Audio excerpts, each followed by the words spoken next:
how to log out. As tempting as it is to hit the X, because we always do, that actually does not log you out of Foxfire. That disconnects your session. That we never want to do, because in order for your system to continue to move quickly and for you to receive proper updates, we have to actually break the tie. So to log out of Foxfire, which you do maybe at the end of the day, you'll go down to the bottom left-hand side, find your name, and select Sign Out. And that will bring you right back to your local desktop. So now what we're going to do is I'm going to double click on this icon again. And this time, instead of you logging in, Doctor, I'm going to have you go ahead and log in. So your username is going to be DFS.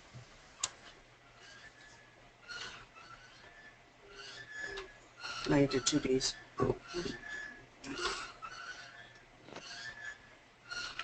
Is this D still there? No, it's all both done. D, FS. Mm-hmm. DFS again. Good. Then the password, just like with Martha's, we're going to type in password1 with a capital P and the number 1, and that will allow us to change our password. Tab to get down to here, or click on it. Yeah, there you go. Okay, now password with a capital P. You want the capitals? Here's the capitals. Oh, no, this is.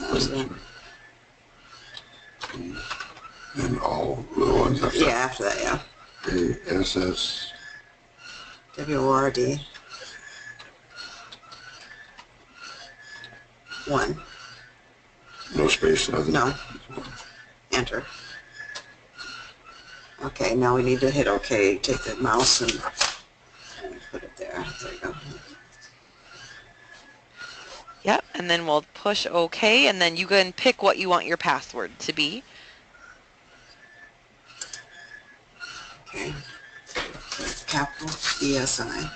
So capital V. Keep it on. Oh, keep it on capital? Yeah, BSI all capitals. Okay, and then DFS, no capitals. And 3. Okay, now you have to get down to here. So either tab, and then do it again. Capital VSI. No, not tab. Capital. You did too much. You have to have you have to have this thing in there to. Okay, now capital. Capital password again? VSI. Or because capital VSI. Yeah, you have to type it again.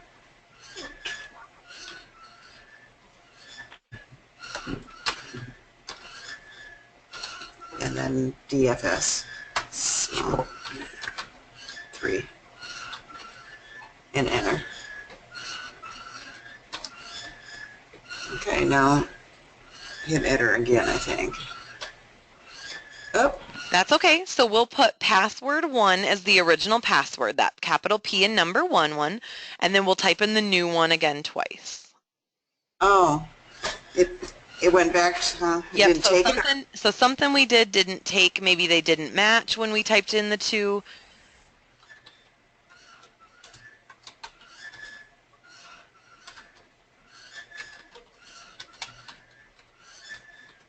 And so the passwords we entered didn't match. Yep, hit OK, and then we'll have to enter it again.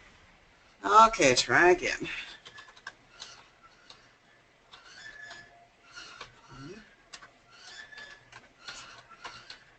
I wonder. And if you want, you can hit that little kind of eye thing over here. Just gives you a quick glimpse if you want to look at it really quick. At what? Stay there at the password. So if you want to see if they match, like if you click this, see how it shows you? Oh, okay. Yep. Click that then. And then if you hold it down, yeah, so that'll show you what it is. And then when you want to confirm it.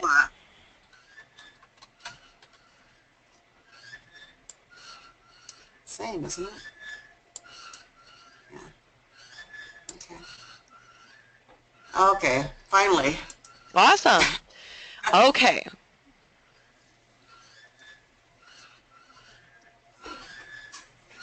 Okay, so then what we're going to do is, so now we have you logged in, and that was the first step we needed to do. We're actually not going to be working in your system today. Today, Cindy's going to actually work in our system just to have you watch the very first step. And then what we'll do is we'll send you a video link so that you can re-watch the video whenever you want and kind of follow along in your own system afterwards to add your patient. Okay. So for right now, what I'm going to have you do is go ahead and log out.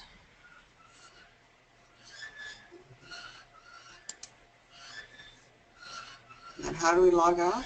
Oh, Then click your name at the top right and click sign out.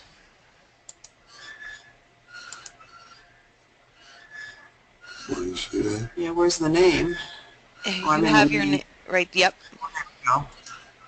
Because of the meeting thing, I couldn't see the Oh, name. okay. So on your meeting, on the top right-hand side, there are two diagonal arrows that are pointed toward each other. Do you see that? Huh? If you click that, it'll actually minimize and get out of your way a bit. Okay. Did That's that fine. work? That's fine. Yeah. Awesome. Okay. So what I'm going to do is I'm going to get Cindy set up to show her screen. While she gets prepared to take you for training, I do have a couple questions that I have to ask, just simple questions, and it's okay if we don't know the answers or if the answers are no, but I just want to make sure that we have an understanding of a couple things.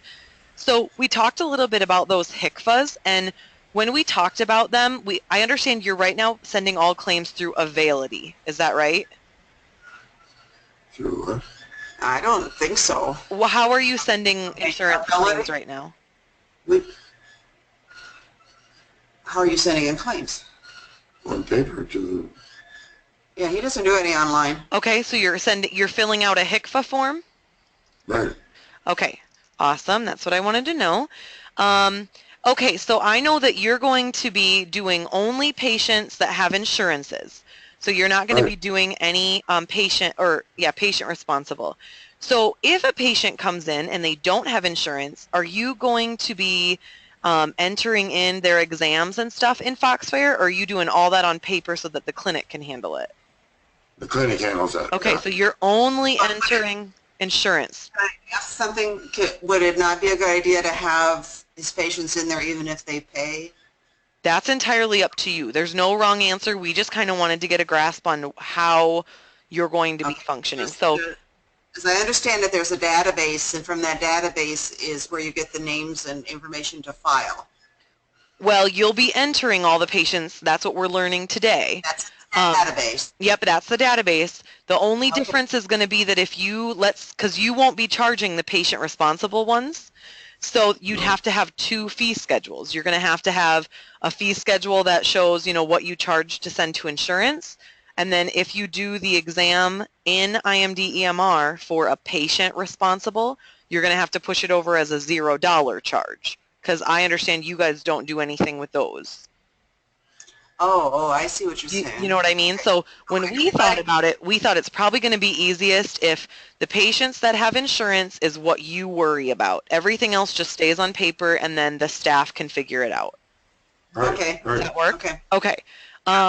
Now, for those patients that have insurance, is there ever a time when the insurance comes back, didn't pay everything, and you send out a statement so that the patient pays the rest of what's due? It happens, but I don't send out statements because I lose patients. Okay, so you don't plan to send any statements out, and that's okay. We just want to make sure we get it set up if you want to.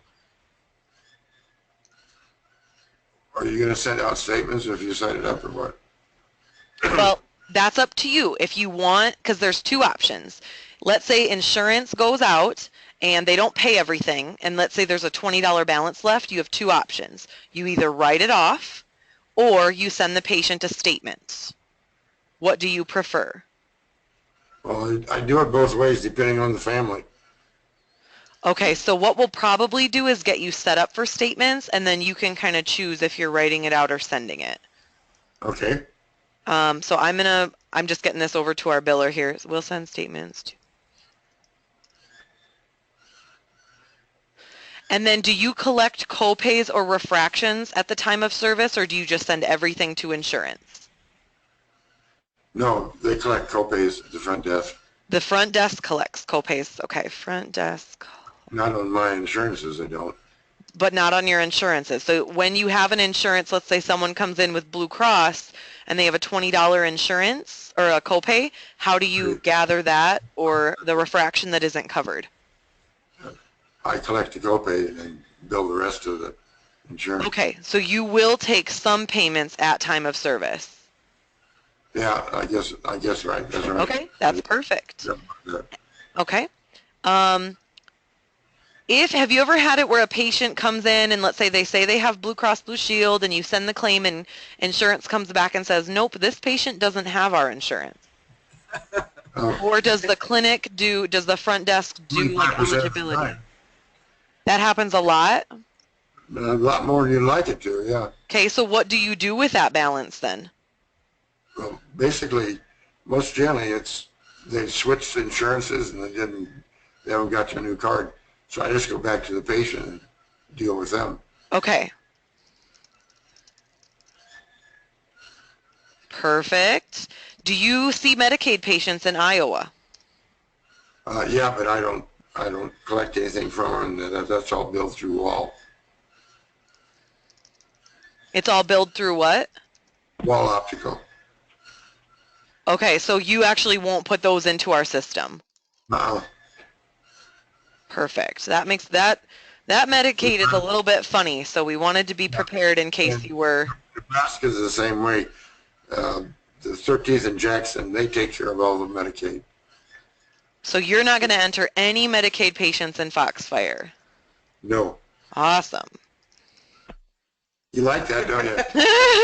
I know that our billing team will because I understand that Medicaid in Iowa especially is a messy, messy area.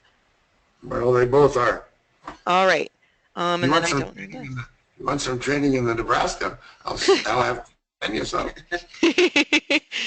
Okay, so that actually takes care of the questions I had. I'm probably, just to warn you, going to have a couple more questions as we go because we want to be set up. The situation we're getting you set up with is a little bit different than how we normally do it, which is perfectly fine. We just want to make sure that we do it to your liking. So now what we're going to do is, like I said, Cindy's your trainer. So I'm kind of joining as the implementation project manager side to get it set up on the Foxfire side. And basically what she's going to go through is how to search for a patient, how to add a patient, and then she's going to make sure that any questions you have are answered. And then after that, we'll just kind of say goodbye, and tomorrow I'll have a link that you can watch the video on. Okay, thank you. Good evening, Doctor. Good evening, Martha. Can you both hear me okay? Yes, fine. This is Cindy. Mm-hmm. I'm going to share my screen with you. Oh, I'm sorry. I'm already sharing it. Okay, so you see my main screen here. When you click on your Foxfire PM icon on your desktop, Okay. it's going to allow you to log in. This is, yeah. And I'm logging into my system now, but you'll be logging into your own once you start doing this on your own. Okay. Okay.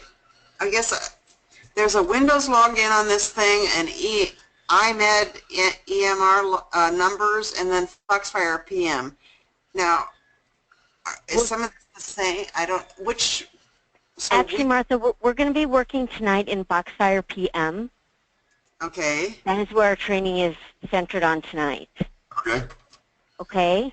So do we use the same login password as we did Windows then? Yes, yes. Oh, okay.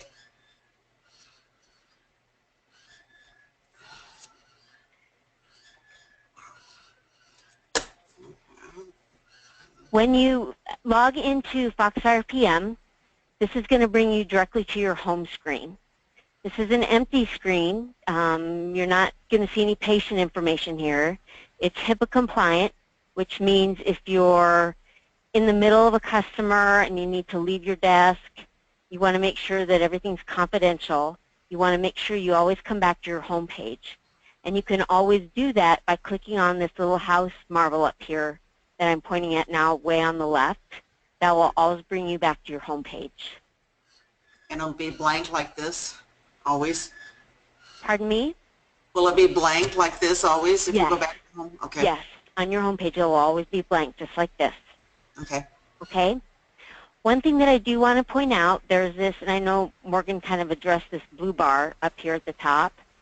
Sometimes it'll get in the way of some information that you're looking at. You can actually minimize this. If you click on this little thumbtack up here Oh. and kind of move away from it, it'll disappear. And then if you want to bring it back, you just go back up here and repin it, and it'll put it right back for you. Okay. Okay? Also, if you hold your mouse on it, and you can move it around a little Oh. to kind of get it out of your way. So just be mindful that those are some options for you to get it out of the way if it's kind of blocking some data. Okay? Uh-huh. We're going to concentrate tonight on patient demographics. And as Morgan mentioned, we're going to search for a patient, we're going to add a patient, and we're going to edit some patient information. Where you're going to find this information is underneath this marble up here that has the 2 men on it. If you click on it, it'll take a few seconds to build. But this will bring you to your patient demographics screen. This is where all of your patient information is going to be housed. It's all going to be kept here. The first thing we want to do is we want to search for a patient, and there are a couple ways to actually do this. Up here in this blank space up here, right under where it says Foxfire Vision, you can, if you know your patient's account number, you can type it in here, hit enter, and it will bring up your patient. If you double-click in this box, it will bring up a patient search window. You can type in a last name or date of birth. You can search by either field. Click on this little check mark here, and it will bring up that patient information for you. Okay? Mm-hmm. The other option that you have to search for a patient is there is a man up here with a magnifying glass. If you click on him, that will bring up your patient search window, and you can search, again, you can search for a patient this way. I'm going to search for a patient here, and I'm going to search by Foxfire because that's where I have most of my test patients kept. And I'm just going to hit enter, and it will bring up a list of my client base for Foxfire. I'm going to go out and I'm going to go into James. He's my favorite. So I'm going to go ahead and click on James Foxfire. It will bring up his patient information for James Foxfire. Now, it does pop up an alert window that you see right here in the middle. We'll talk about patient alerts in a few minutes. So for now, I'm just going to click OK here to minimize this window. Okay? So what questions do you have about searching for patients so far? Anything? No. The account number, do you assign account numbers as we enter? Yes. Oh, okay. Okay. Yep. And when we add a new patient, I can point that out to you, Sure. how that works. On the patient information screen, I just want to point out a couple of things here. Under patient details, it's got the name, the city, state, address, all that information. It's got an email address, telephone number, that type of information.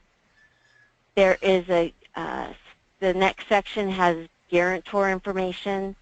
The guarantor is actually the individual that's responsible for the balance after insurance has been paid. It's also going to show you the recent visits, any upcoming appointments that they have scheduled. It's going to show provider details, and this is the doctor seeing the patient. And then it's got a related patient section. And related patients are those patients that are, it could be a spouse, it could be children, any of those patients that are actually related to the main patient here. Okay? The next section is the insurance information, and this will show your primary, secondary, or tertiary insurance information. And then under alerts and remarks, it's going to show you or tell you if you have any alerts for this patient or if there are any remarks. It's not going to provide any details on this screen. It's just advising you that you do have this information on this patient. Is that information you've entered in? Yes, yes, and I will show you how that works when we get to the adding a patient piece. Okay? Yes. Okay, good. Okay, any questions so far on the patient information screen before we move on to adding a patient? Okay, let's go ahead and then add a patient. In order to do that, we're going to go up to the top here, and there is a man here with a plus sign. Okay? To add a patient, you're going to click on him, and it will bring up a new patient wizard screen. You'll just type in the information. Keep in mind that the fields that are in bold are required fields. You need to fill them in. So I'm just going to choose Foxfire again. I really like that last name. First name we'll type in. I'm gonna make this person Scott. The middle initial is not in bold, so it's not required. His date of birth is though, so we're going to type in. We're going to make up a date here.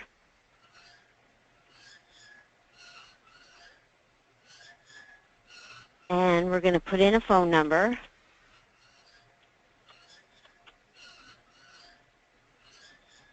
And for the gender, you can use the drop down.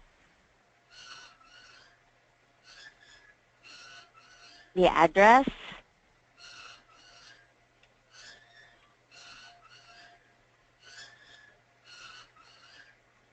And then we need a zip.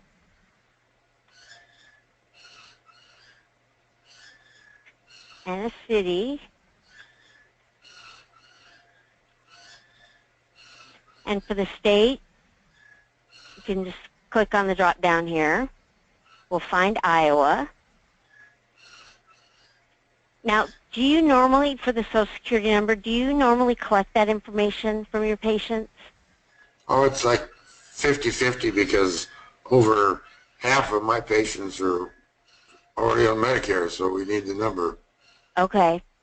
This is a spot where you can add it in if you have it. It's not required here, but just so you know, you can type it in here. And you can also update it later on. Once you've filled out this screen, go ahead and click on Next. This is your insurance detail information screen. This is where you're going to enter your primary insurance, secondary, or tertiary. For primary, you can select a company from the drop-down box. We're going to do Blue Cross Blue Shield for this patient. Policy number, if you have it, you can enter it here. A lot of times when they're first coming in, they may not have it available, or if you're doing this over the phone, you're not going to have it. So it's not the ID number, but the policy number, huh? The policy number, yes. But not the ID number. It's the same thing. Okay. And you'd enter it here, and then go ahead and click Next. This is the guarantor screen, and again, the guarantor is the person responsible for the balance after insurance. Most of the time, it's going to be self. It's going to be the patient that you're adding.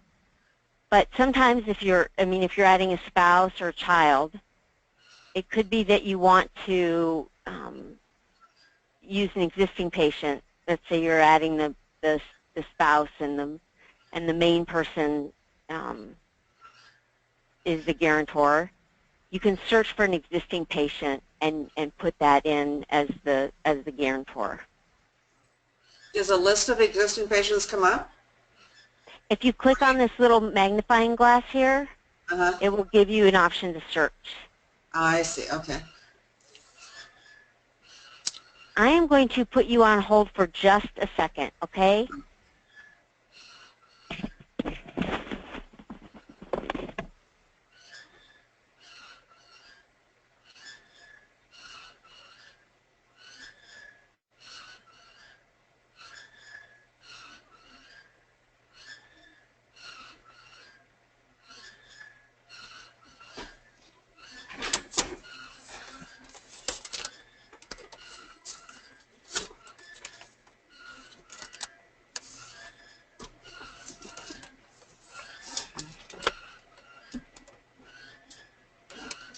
Does it help to put it back a little bit more? Mm-hmm. Does it help? Yeah. Okay.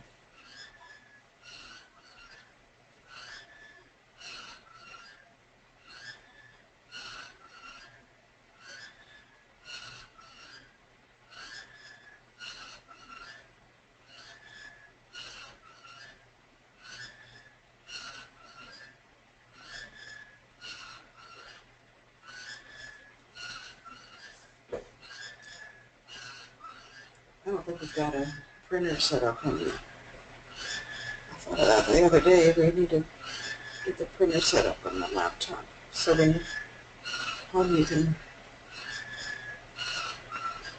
do the printer if you need to. Well, you can always come to this one and do the printer too, but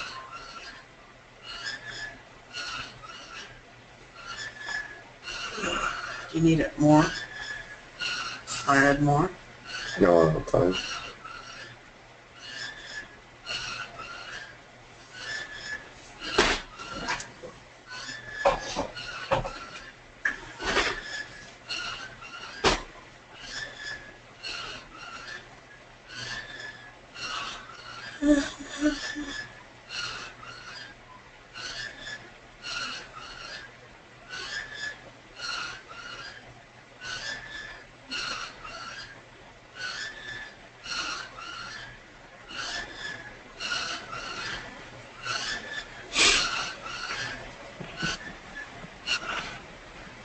I am so sorry. But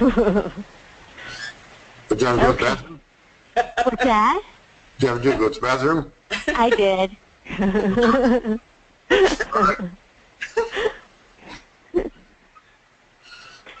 Okay, so yes, so you can search for an existing patient by selecting this little magnifying glass here. Mm-hmm.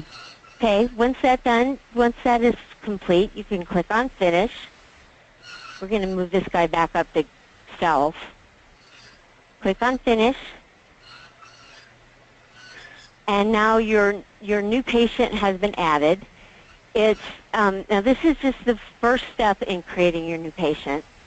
We're still going to go over, and we're going to now walk through these sections over here on the left, so that you can start completing other information as you go. Okay? On this patient information screen, there is a field here that you want to, that is required, actually. If you click on this, this blue guy in the middle here with the pencil, that will allow you to edit the screen. When you click on provider details, you want to make sure that you're selecting the doctor. It's required. And then click on save, and that will save that information. Where's the save button again? It's up here at the top. Up When through. every time you click Just on this press that guy again with the to pencil, it Okay. opens that up and puts a little disc there. So to edit, you always click on the pencil. To save, you'll always click on it again. It's still the middle guy, but he's got the little disc there that will actually save it. Okay, and we'll have a chance to practice this because there's some other information here that we'll need to edit.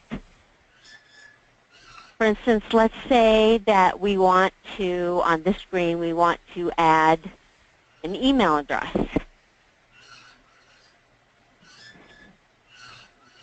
We'll do Scott at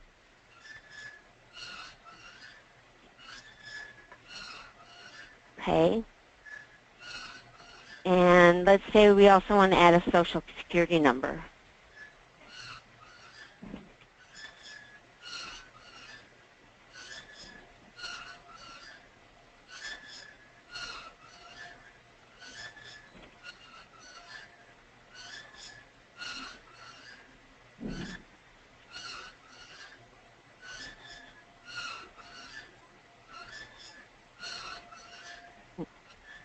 Having a little trouble with social security number here.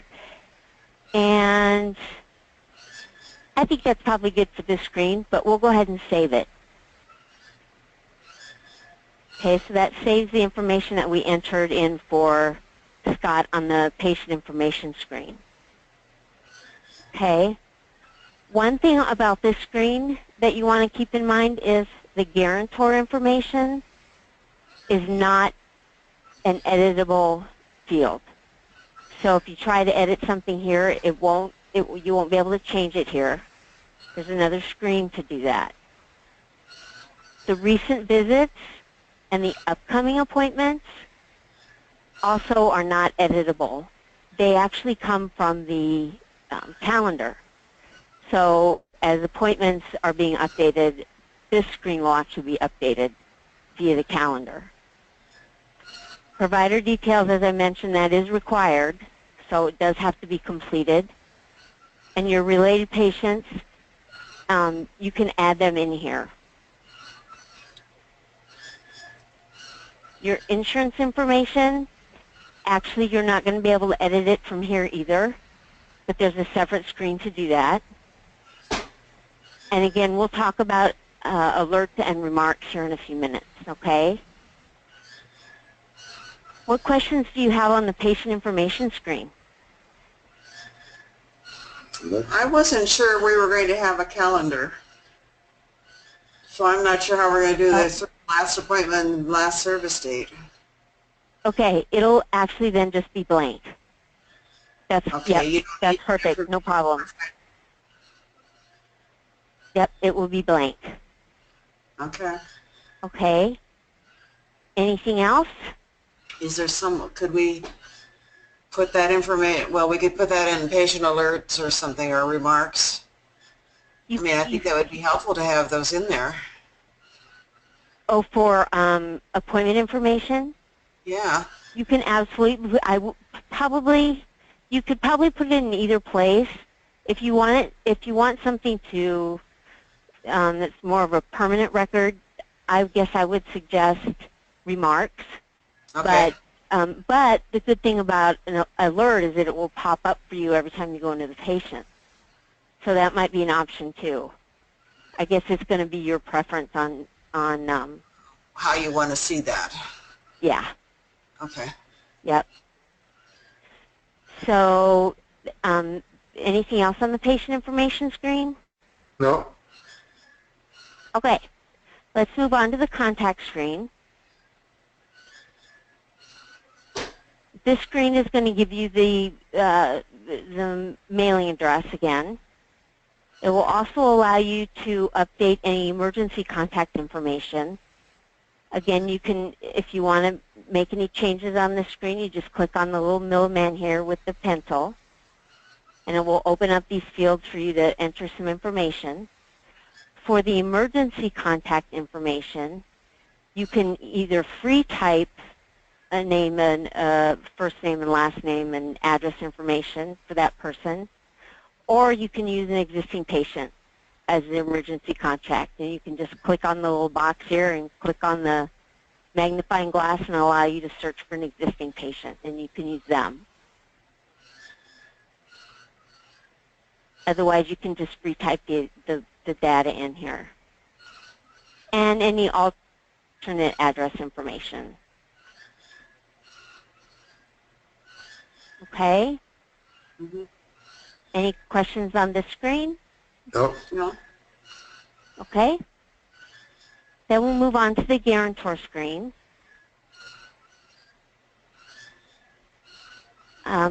This screen you can edit, but as I mentioned, it's typically going to be self. You can use existing patient if you want to, and it will actually bring that information over, so you won't have to actually free type it in. What if it's neither? Well, the person that's going to be The the child and the guarantor is the parent, but the parent is not your patient.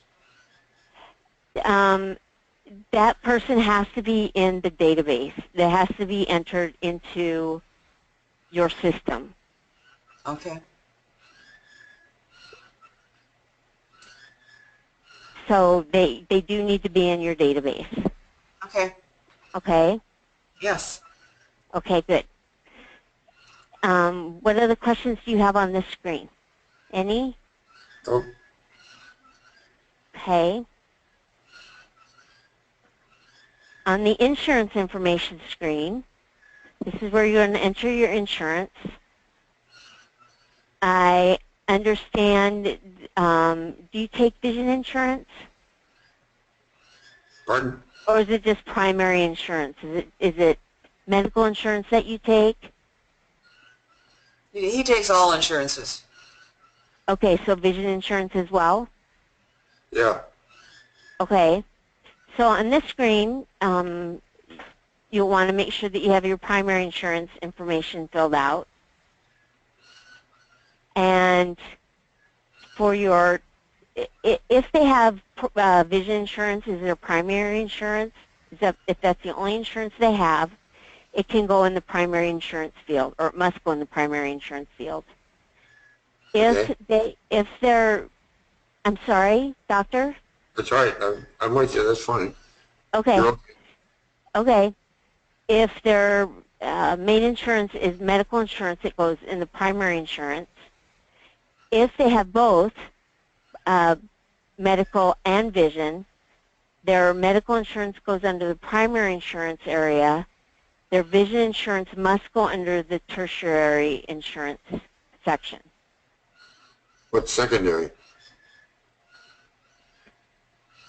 Secondary would be if they had any type of medical insurance that's secondary. Okay. Any questions on insurance information? Any additional questions?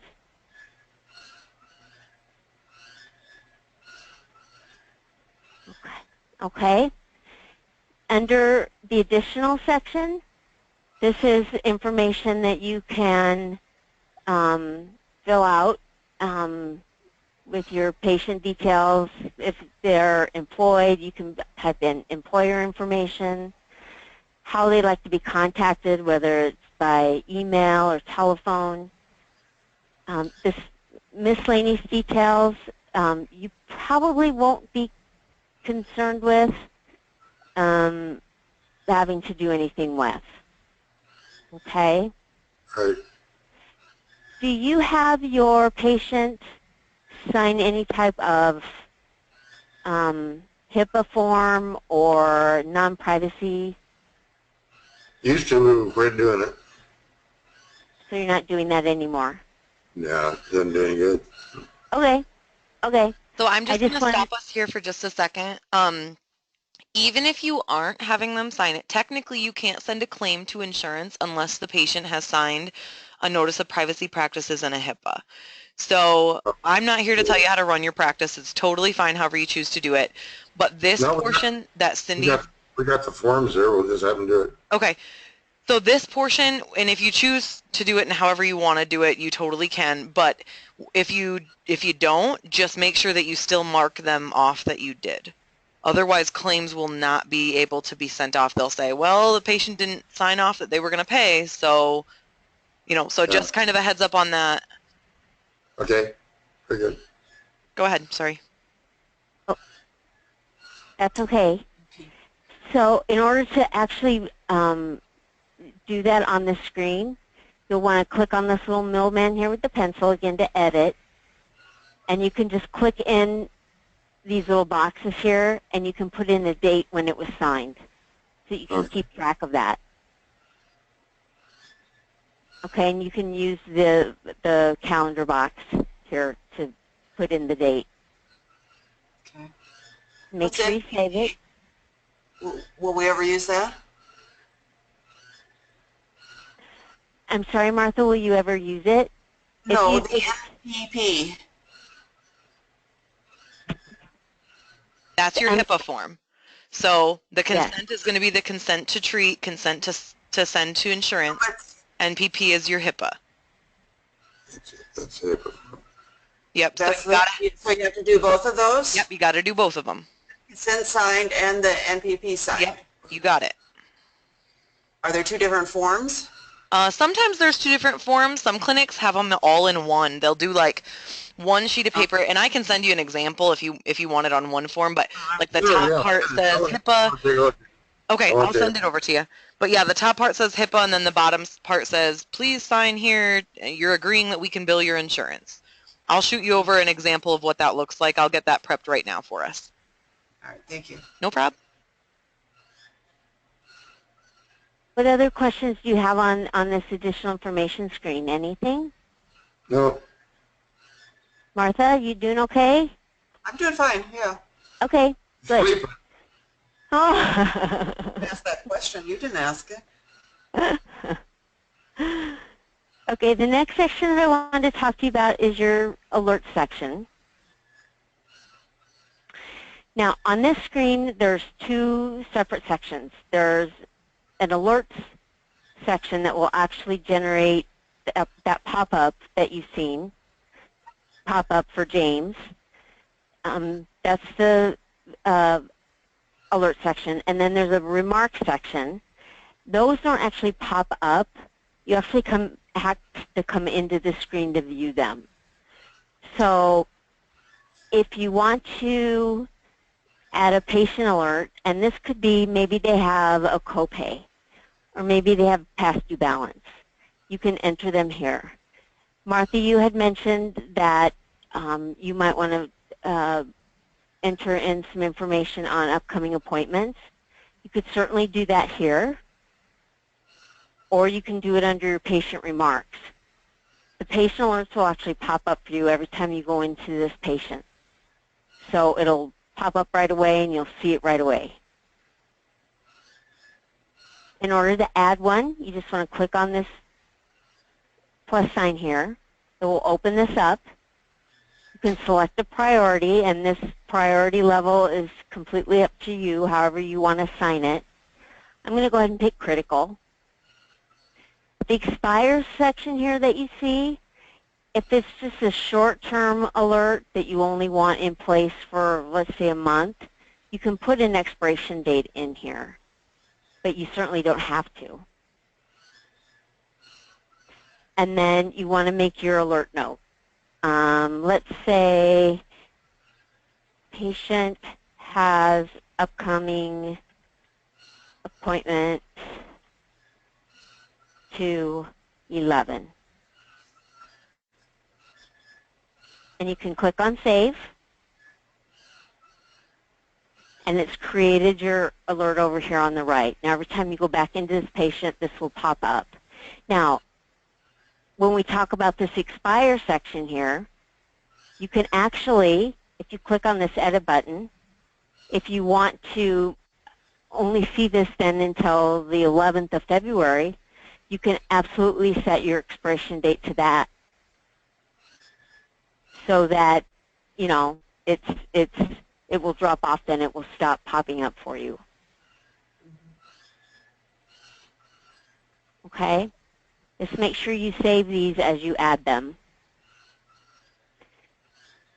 The next section is the patient remarks section. Now these don't pop up for you, but in order to add them, it will give you a created date here.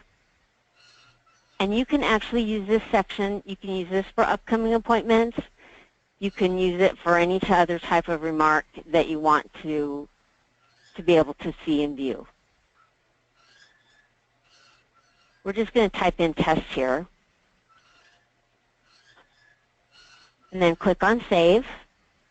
We've lost you. You have? Yeah.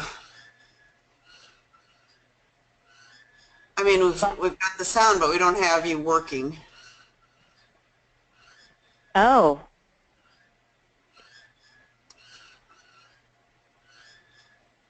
Something's happened.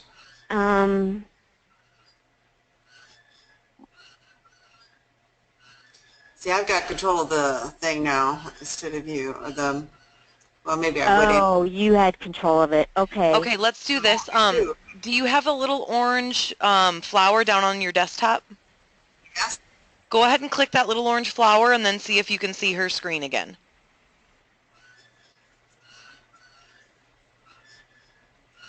Okay, do something, Cindy, and let's see if you...